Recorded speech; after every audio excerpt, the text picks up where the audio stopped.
767 out of Nation stands with the good people of New York City. On my orders, the United States military has begun strikes. We've been at war for 18 years now. We're not winning, we're not losing. Presidents come and go, but nothing really seems to change. Vital national interest to send an additional 30,000 U.S. troops to Afghanistan. Our troops will fight to win. We will fight to win. So how are we going to tell this story? And we thought through these documents, these first-hand interviews from people who were involved, and yet this material had been suppressed for so long, that this was an original way to tell the story of all the failures in Afghanistan.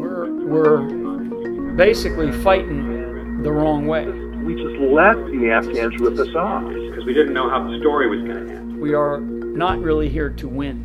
In the fall of 2016, General Michael Flynn, who at that time was a retired U.S. general and intelligence director at the Pentagon, was working with Donald Trump on his campaign, and he was in the headlines quite a bit. Love it. America first. America first. And we'd heard there had been an interview done, a long interview done with Michael Flynn about the war in Afghanistan, and that this interview had been conducted by an obscure government agency called the Special Inspector General for Afghanistan Reconstruction. Since Flynn was in the news lot, we wanted to take a look at that interview, and so then we had to file a Freedom of Information Act request, and this dragged on for weeks, and Trump won the election, and Trump was president.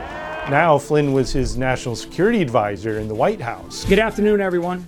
And ultimately, they denied us the interview. They said it wasn't a public record, so the Post had to file a lawsuit in federal court to obtain it. Ambassadors, local, down at the local level, everybody did a great job. We're all doing a great job. Really? So if we're doing such a great job, why does it feel like we're losing? Michael Flynn was, just unsparing in his criticism of how the war was going. Then we found out that Flynn was only one of hundreds of people who had been interviewed by this Inspector General for Afghanistan over the previous few years. So we thought, well, we want to see what everybody else had to say about the war, all these insiders and generals and diplomats. And the agency hemmed and hawed, and we won the lawsuit with Flynn, so they couldn't really say no. And it led to what ultimately was 3 years of legal battles, and we had to file a second lawsuit.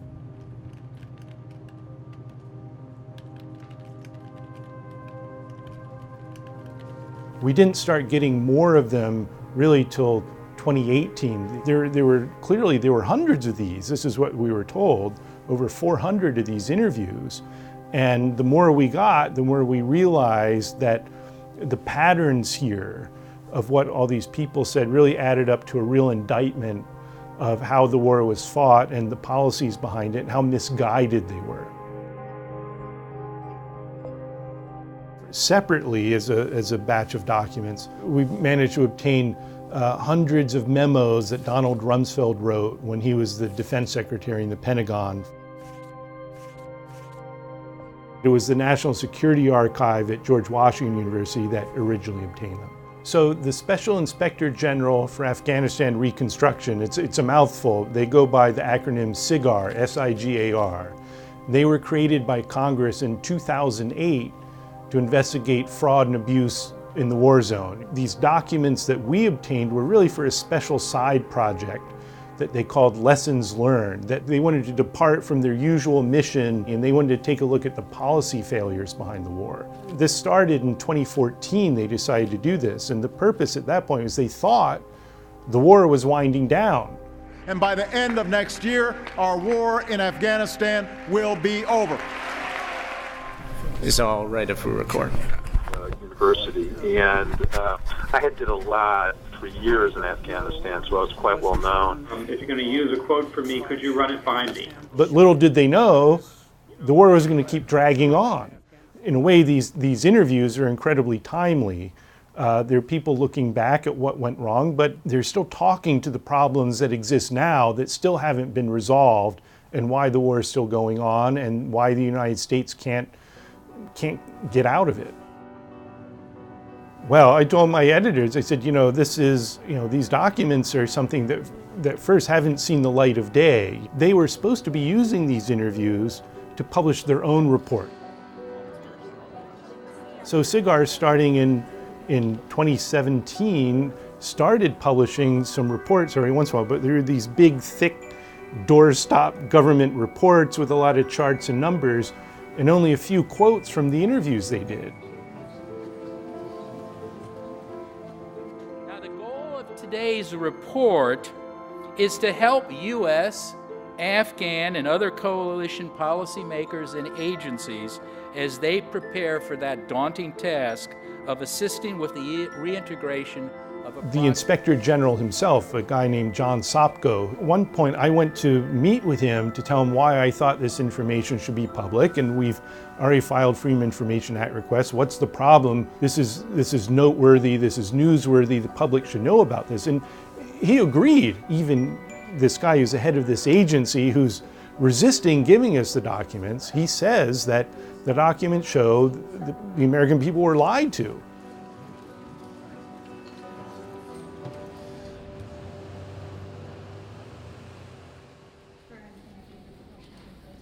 We first came to your office 3 years ago, more than 3 years ago, in August of 2016, to ask for General Flynn's interview, which I haven't seen quoted in any of your lessons learned report, but it's an eyebrow-raising interview where he's very blunt about problems in the war. Why couldn't you be more forthcoming with these documents? Why did it take so long to release them? Well, first of all, we don't have classifying authority. Right. So we have to send it back to, under FOIA, send it back to the agencies to review. And as a matter of fact, some of the material that I think may be at a Flynn interview, but I know some of the interviews, was classified. Of the 400 interviews that were released, only about 15, 16 of them had any classified information redacted. Yeah, but we still have to review the information. We also have to then go through a whole process on it. But you weren't trying to slow roll it? No. And no one's asked us to slow roll it, and we wouldn't slow roll it. I think of any Inspector General, I've probably been the most forthcoming on information. We're firm believers in openness and transparency, but we got to follow the law.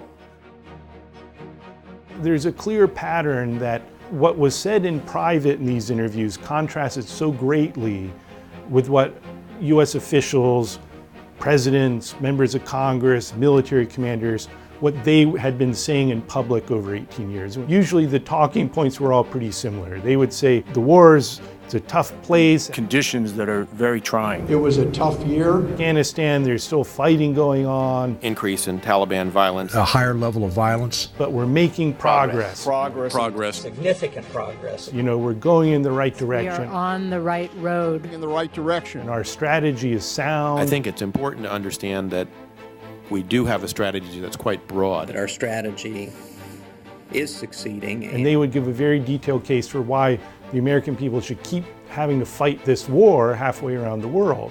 But when you read these interviews, people would say that this was a lot of spin and lies to some extent. And after 03-04, once we're fully engaged in both wars, I can't remember us ever saying, should we be there?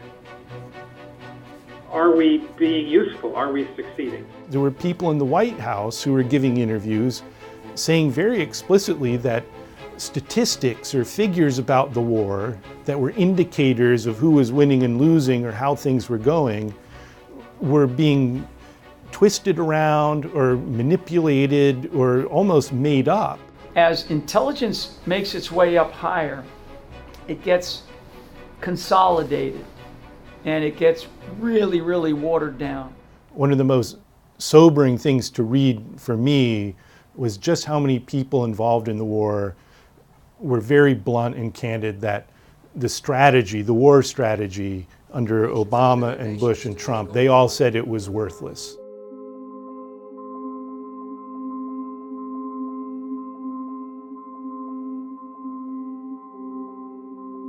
A few excerpts that I was shocked at. I mean, there was Doug Lute, General Lute, who was the Afghan war czar in the White House for 2 administrations, Bush and Obama. So this guy was, from the White House perspective, overseeing the war. And he's saying things like, we had no idea what we were doing. He said, I bumped into an even more fundamental lack of knowledge. We were devoid of a fundamental understanding of Afghanistan. General Dan McNeill, who was a 2-time military commander there. I tried to get someone to define for me what winning meant even before I went over, and nobody could. This is the commanding officer 2 times of the military in Afghanistan. To me, it's pretty astounding. These are the people in charge of the war, essentially saying it was a disaster, and they knew it. But I don't see any of these comments in your lessons learned reports. Why didn't you include those? And that is sort of the limitation of where we go. See, as an inspector general, I don't do policy. What all you quoted were people talking about a bad policy. So, why did your staff interview all these people I just quoted if they aren't going to be used? Oh, they may well be used. But they weren't. None of those people. Not up to now, but. That's the whole fundamental reason questioning why the United States is there. How could you let that drop? Well, we didn't let it drop. I mean, the stuff is available. We're still producing these reports. We just sued you twice to get our hands on it.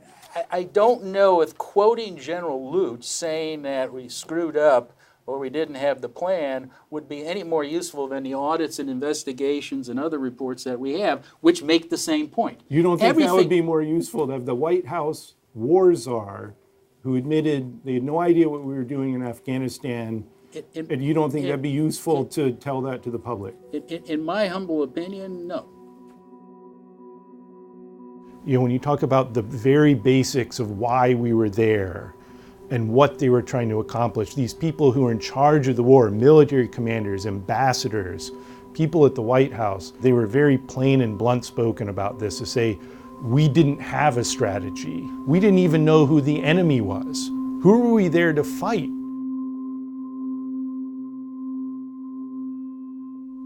These carefully targeted actions are designed to disrupt the use of Afghanistan as a terrorist base of operations.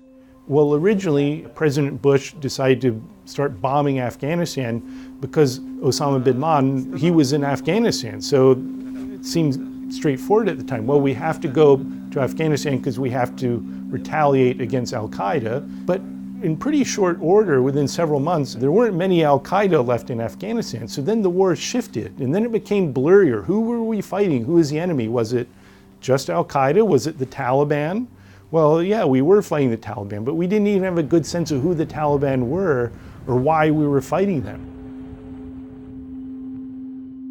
Some of these interviews are really eye-opening from people who played a really key role, and one of them was Ambassador Ryan Crocker, who actually served as the top U.S. diplomat in Afghanistan twice, and he was also well known as U.S. ambassador to Pakistan and Iraq. So this is a very seasoned diplomat. And he told a story to these interviewers. They were asking him about an Afghan vice president and defense minister named Mohammed Fahim Khan. Ambassador Crocker told this story about how when he first met Fahim Khan, this warlord, it was in 2002. He was giggling, and he proceeded to relate to us that a mob had gotten out of control at the airport and had murdered the Minister of Civil Aviation. And he giggled while he related this. Later, much later, it emerged, I don't know if it was ever verified or not, it emerged that Fahim Khan himself had the minister killed. But I certainly came out of those opening months with the feeling that even by Afghan standards, I was in the presence of a totally evil person. You know, the good thing about Fahim Khan is that he is dead. Yeah, and I check about every other day, and as far as I know, he's still dead. This was one of our closest allies in Afghanistan for most of the war. So the U.S. knew it was dealing with some very, very difficult, ruthless, brutal people. But the point Crocker was making is these were our allies in the war. We had some difficult decisions to make on who we were fighting against and who we were fighting with. It makes you realize that this war is in real trouble if you can't figure out who the enemy is, why we're fighting them, and what we hope to accomplish.